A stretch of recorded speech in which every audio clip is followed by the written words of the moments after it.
Hello all and welcome to our new episode of budget classroom. पिछले episode में हमने जाना कि बजट सरकार के खर्चों और कमाई का ब्यौरा होता है, यानी आने वाले पूरे फाइनेंशियल ईयर में सरकार कहां से कमाई करेगी और किन किन जगहों पर खर्चा करेगी। लेकिन सरकार भी हमारी तरह ही है, हर बार खर्चा कमाई से कुछ ज्यादा ही हो जाता है।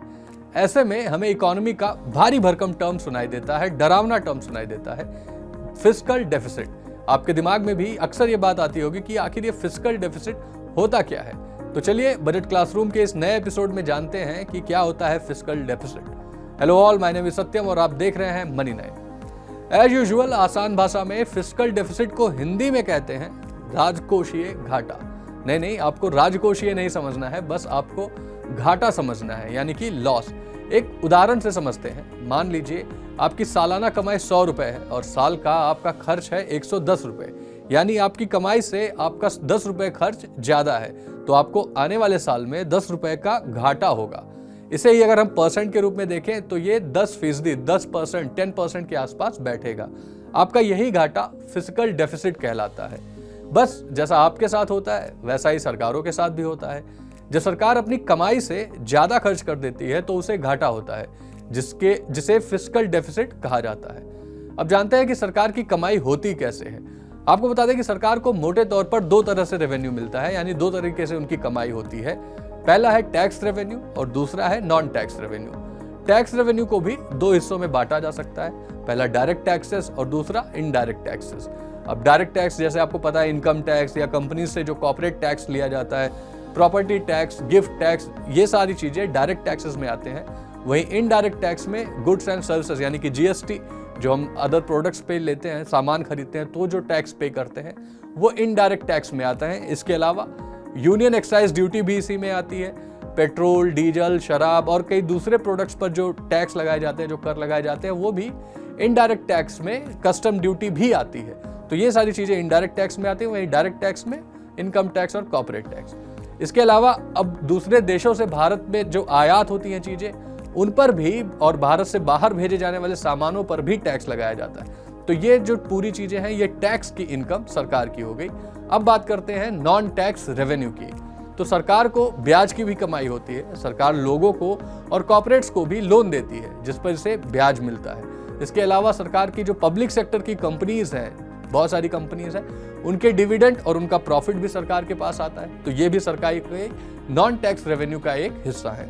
ये तो थी सरकार की पूरी कमाई का स्ट्रक्चर। अब चलिए जानते हैं कि सरकार खर्चा कहां करती है।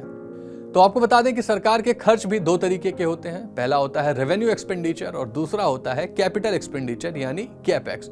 पहले समझते हैं रेवेन्यू एक्सपेंडिचर क्या होता है। इसमें ऐसे खर्च आते हैं जिनकी फिजिकल या फाइनेंशियल एसेट तैयार नहीं होते। इन खर्चों से कोई आपके पास एसेट नहीं तैयार होता।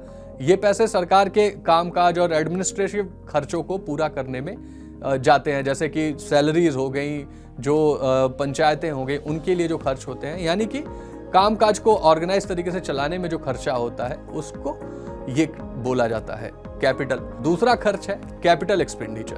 कैपिटल एक्सपेंडिचर क्या होता है? इसमें ऐसे खर्च शामिल होते हैं जिनसे फिजिकल और फाइनेंशियल एसेट्स तैयार होते हैं। मिसाल के तौर पर सड़कें बनवाना, machinery, equipment, building, health facilities, education जैसे कामों पर सरकार का किया गया खर्च। ये सारा खर्च कैपेक्स में आता है। देश की इकोनॉमी के कॉन्टेक्स्ट में अगर हम फिस्कल डेफिसिट को समझें तो ये एक आम फैक्टर है। अक्सर सरकार के खर्चे अमूमन ज्यादा ही होते हैं, जिसे आप अगर जीडीपी के फीसदी या एब्सोल्यूट टर्म दोनों में भी समझने की कोशिश करेंगे तो फिस्कल डेफिसिट को समझा जाता है जीडीपी के साथ कैलकुलेट करके। हर साल बजट में भी सरकार इसका अनुमान देती है। 22-23 के लिए आम बजट में पूरे साल के लिए फिस्कल डेफिसिट का जीडीपी के 6.4% पर रहने का अनुमान जताया गया था। सरकार का जो नेक्स्ट ईयर का टारगेट है, फाइनेंशियल ईयर 25-26 का फिस्कल डेफिसिट का टारगेट 4.9% पर लाना है, यानी कि जीडीपी जो है देश की उसका 4.9% फिस्कल डेफिसिट घटाकर लाना इस साल के फाइनेंशियल ईयर का टारगेट सरकार ने दिया है। अब चलिए समझते हैं कि आखिर सरकार इस फिस्कल डेफिसिट यानी कि जो ये वित्तीय घाटा होता है उसकी भरपाई कैसे करती है। तो सरकार भी ठीक हमारे आपके घर के पैसों के हिसाब किताब की तरह से ही काम करती है। जैसे हमारे पैसे खत्म होने पर हम क्रेडिट कार्ड से लोन लेते हैं, ऐसे ही सरकार का जब फिस्कल डेफिसिट बढ़ता है तो वो भी इसकी भरपाई करने के लिए बाजार से उधार लेती है। हाँ, ये बात अलग है कि आप अगर बैंक से पैसे मांगने जाएं या किसी दोस्त या रिश्तेदार से उधार मांगने जाएं तो आपको आसानी से नहीं मिलेगा, लेकिन सरकार के लिए धन जुटाना आसान होता है क्योंकि इनके पास बहुत सारे एसेट्स होते हैं। यहां पर एक सवाल यह भी पैदा होता है कि आखिर फिस्कल डेफिसिट या घाटे के बजट की खराबी क्या होती है? ये एक खराब टर्म क्यों है? मतलब खर्च हर बार ज्यादा है, उसे बैलेंस करने के लिए सरकार लोन लेती है, तो कभी ना कभी ये लोन चुकाना पड़ेगा। देखिए, इस बात को समझिए कि घाटे की भरपाई के लिए सरकार को नोट छापने का फैसला लेना पड़ सकता है। मतलब घाटा बढ़ेगा तो उन्हें और इकोनॉमी में पैसे डालने पड़ेंगे, उसके लिए नोट तक छाप सकते हैं और इससे महंगाई बढ़ती है, यानी कि आम लोगों के लिए इससे दिक्कतें बढ़ती हैं। इसके अलावा सरकार ज्यादा कर्ज लेती है तो उस पर उसे ब्याज भी चुकाना पड़ता है। साथ ही रेवेन्यू एक्सपेंडिचर लगातार बढ़ता जाता है। इसका एक खराब असर यह भी होता है कि जब सरकार ज्यादा उधारी लेती है तो अपनी कमाई को बढ़ाने के लिए वो ब्याज दरें ऊपर ले जाती है, जिससे ब्याज दरें बढ़ती हैं तो सरकार की कमाई बढ़ती है। इससे आम लोगों के लिए कर्ज महंगा हो जाता है, यानी जब आप लोन लेने जाते हैं तो आपको ज्यादा इंटरेस्ट देना पड़ता है, जिसका असर जो है वो पूरे देश की इकोनॉमी पर पड़ता है। कुल मिलाकर देश की फाइनेंशियल हेल्थ को अच्छे होने के लिए फिस्कल डेफिसिट का कम होना जरूरी है। लेकिन फिस्कल डेफिसिट कम कैसे किए जाए, इसका आंसर जो है अगर हम एक टर्म में समझे तो काफी आसान है। खर्चे कम करो, कमाई ज्यादा और धीरे धीरे बचत करके पैसे चुका दो। लेकिन देश की इकोनॉमी काफी कॉम्प्लेक्स है, बेरोजगारी काफी ज्यादा है, लोगों के पास पैसे नहीं है, जिससे सरकार की भी कमाई नहीं हो पा रही है।